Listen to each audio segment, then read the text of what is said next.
Well, guys, welcome to downtown Melo. You're listening to the Entertainment Report on iHeartRadio, live from Dubai for Wednesday, April 1st, 2020, delivering some major stories and trends going on in the world of entertainment and beyond. You can follow the show on Facebook, Twitter, or Instagram, facebook.com/Entertainment Report with Ray Melo, that's RAYMELO, on Twitter at The Enter Report, or on Instagram at The Entertainment Report. You can listen to the show anytime you want on iHeartRadio. Just go to iHeart.com or your iHeart phone app, search for The Entertainment Report, and it'll take you to the page. Sony Pictures has announced that its upcoming slate of films, including Ghostbusters Afterlife and Morbius, have been pushed back until 2021 amid the COVID-19 pandemic. Ghostbusters Afterlife from director Jason Reitman has been moved from July 10th to March 5th, 2021. Finn Wolfhard, Paul Rudd, McKenna Grace, and Carrie Coon star in the film, which will act as a sequel to 1984's Ghostbusters and 1989's Ghostbusters 2. Original stars Bill Murray, Dan Aykroyd, Ernie Hudson, and Sigourney Weaver will be returning. Morbius, a Spider-Man spin-off film, has been moved from July 31st to March 19, 2021. Jared Leto stars in the project as a titular vampire who becomes Spider-Man villain in the pages of Marvel Comics. Sony Pictures also delayed Peter Rabbit 2, The Runaway, featuring James Corden from August 7th to January 15, 2021, and the video game adaptation Uncharted starring Tom Holland from March 5th, 2021 to October 8th, 2021. An untitled Sony and Marvel film that was set for release on October 8th, 2021 has been postponed with no date. World War II drama Greyhound, starring Tom Hanks, has also been postponed with no release date after it was set to hit theaters on June 12th. Kevin Hart's drama Fatherhood was the only film moved up, with the project now released on October 23rd instead of January 15th, 2021. The delays comes as COVID-19 has shut down movie theaters around the world, causing studios to delay new films and release others early for digital platforms as viewers stay home. Disney has postponed the release of Mulan and Marvel film Black Widow with no release date announcement. Warner Bros. Has moved DC's Wonder Woman 1984 to August 14th after it was set to be released June 5th. The 51st annual Songwriters Hall of Fame induction ceremony has also been delayed by the pandemic. The event has now been pushed back a year and will now take place June 10th, 2021. Christopher Meloni is set to reprise his iconic Law & Order SVU role of Elliot Stabler in a new series created by Dick Wolf. The 13-episode as of yet untitled project was reported by Deadline, Variety, and The Hollywood Reporter on Tuesday. The new NBC show will be a part of the Law & Order franchise and will focus on the New York City Police Department organized crime unit that Stabler led on SVU.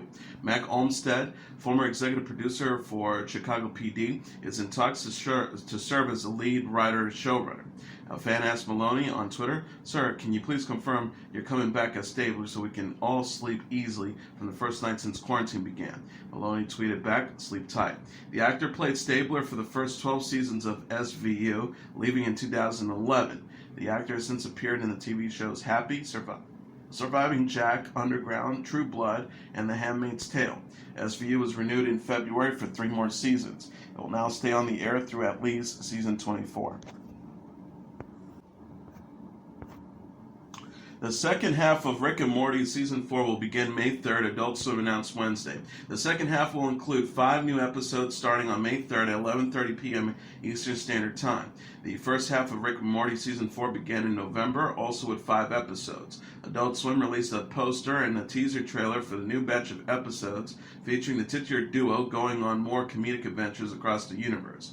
Rick and Morty follows a sociopathic yet genius scientist as he travels through time and space using portals and a spaceship alongside his timid grandson. Show creators Dan Harmon and Justin Roiland previously announced in May 2018, after Season 3 had aired, that 70 episodes of the series had been ordered. The original cast of Nanny sitcom The Nanny is reuniting for a virtual table read. Fran Drescher, who played the titular character Fran Fine on the CBS series, confirmed in a tweet Tuesday that she and her former Nanny co-stars will take part in a virtual table read of the show's pilot. She wrote, "Nanny fan alerts, it's happening Monday April 6th, the original cast of The Nanny together again in a virtual read of the pilot episode. Variety said the Nanny cast will reunite via Zoom, with a table read to be posted on the Sony Pictures YouTube page Monday morning. Drescher and The Nanny's co-creator Peter Mark Jacobson are organized the reunion as a way to entertain and uplift fans amid the coronavirus outbreak. Drescher says, "Laughter is the best medicine, so in these challenging times, Peter and I thought, wouldn't it be great if we pulled together the original cast of The Nanny for a virtual read of the pilot?" She added, "It's a once-in-a-lifetime pandemic performance for our fans around the world who are currently stressing in isolation and can use a real upper.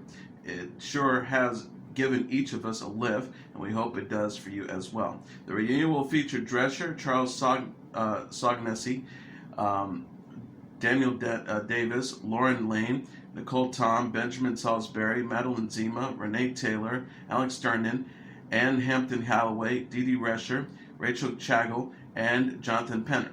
James Marsden will not take part. The Nanny had a 6-season run on CBS from 1993 to 1999.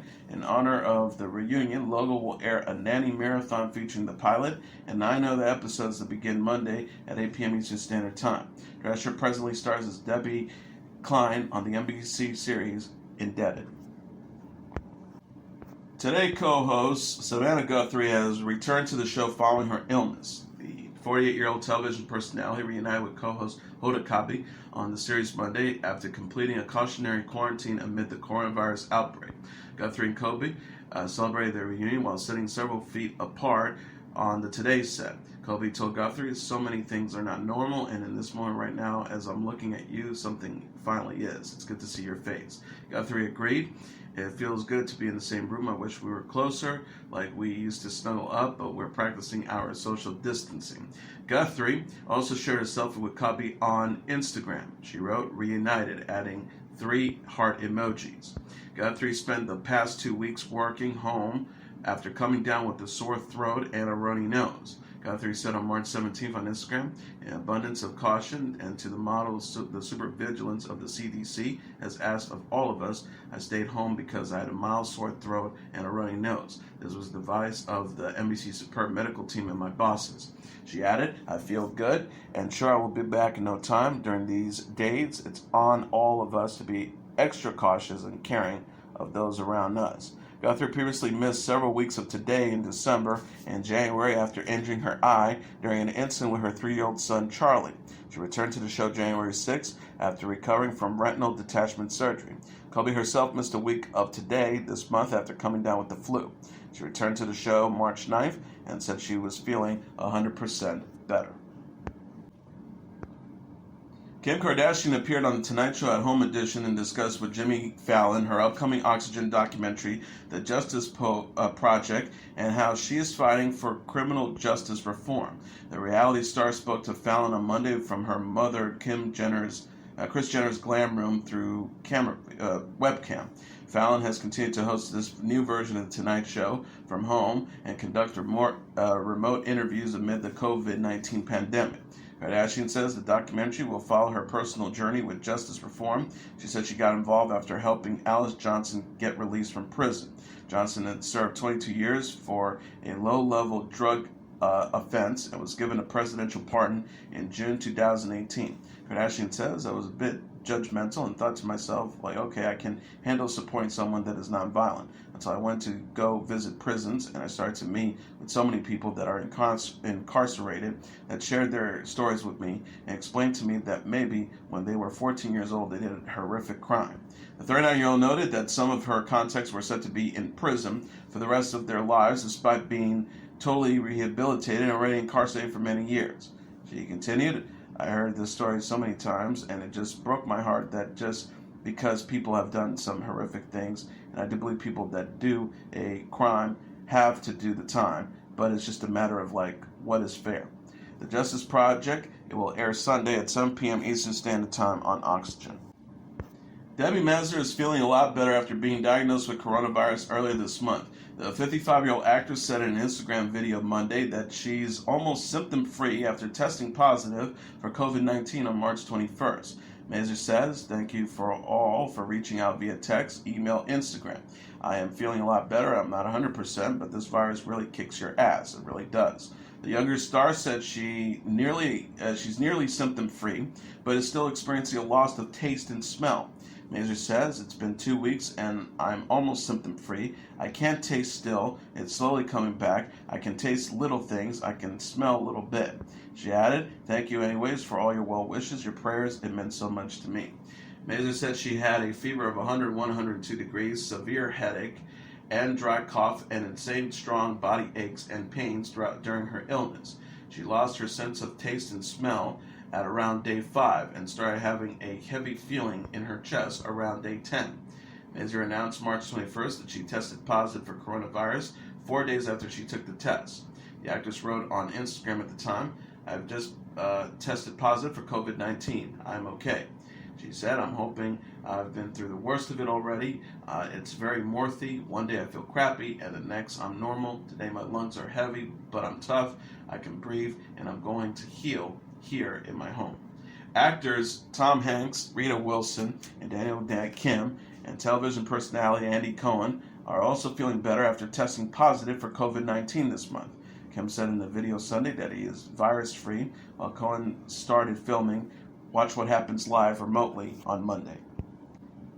Rihanna says she's creating her new album without the restrictions of specific rules or a certain format. The 32-year-old singer, actress, and fashion designer discussed her highly anticipated album, nicknamed R9, in the May issue of British Vogue.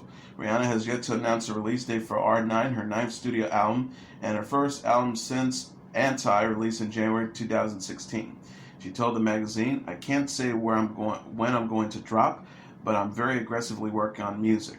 Rihanna says the album features music she likes rather than songs that fit a certain theme. She says, "I don't want my albums to feel like themes. There are no rules, there's no format, there's just good music, and I feel it. I'm putting it out." The singer confirmed R9 will be a reggae album, but said it's not limited to just one genre. She said, "I feel like I have no boundaries. I've done everything. I've done all the hits. I've tried every genre. Now I'm wide open. I can make anything that I want." For the May issue, Rihanna shot 2 covers that shows her wearing a do-rag. The singer is the first person to appear on a British Vogue cover while wearing the type of scarf. Rihanna is featured on Party Next Door's new single Believe It, released this week. The song is the first to feature Rihanna since the NERD song Lemon, released in 2017. Rihanna returned to the studio in February with the Neptunes, a production duo composed of Pharrell Williams and Chad Hugo. She teased fans about her new album in December with a gif of a headbanging puppy on Instagram. Rihanna captioned the post, "Update, me listening to R9 by myself and refusing to release it." In addition to her music, Rihanna partnered with LVMH in May to relaunch her clothing label, Fenty, as a luxury fashion brand. Rihanna is the first woman to create an original brand at LVMH and the first woman of color to head an LVMH Maison. Thomas Rhett recruited Reba McEntire, Keith Urban, and other country music singers for his new song Be a Light. The recording artist released a song featuring McEntire, Urban, Hillary Scott, and Chris Tomlin on his 30th birthday Monday. Rhett said in an Instagram video that he hopes Be a Light encourages people to stay positive, especially amid the coronavirus outbreak. He said, "Really, this song is just about encouraging you guys to stay positive and to be a light in a dark time in a dark place. Proceeds from Be a Light will benefit the MusiCares COVID-19 Relief Fund, which supports people in need in the music business." Rhett released his 4th studio album, Center Point Road, in May 2019. The album included the singles Look What God Gave Her, Remember You Young, and Beer Can Fix. Last week, Rhett rescheduled May and June dates of his Center Point Road tour due to the coronavirus outbreak. The tour was to begin May 28th in Guilford, New Hampshire, and will now kick things off July 15th in Charleston, South Carolina. And that is your entertainment report for Wednesday, April 1st, 2020. I'm your host, Mr. Downtown Ray Melo. I'll be back tomorrow to deliver some major stories and trends going on in the world of entertainment and beyond. You can follow the show on Facebook, Twitter, or Instagram. Facebook.com/The Entertainment Report with Ray Melo. That's RAYMELO. On Twitter at The Enter Report, or on Instagram at The Entertainment Report. You can listen to this episode or any previous episodes of The Entertainment Report anytime you want on iHeartRadio. Just go to iHeart.com or your iHeart phone app, search for The Entertainment Report, and it'll take you to the page. Good night, and God bless you all.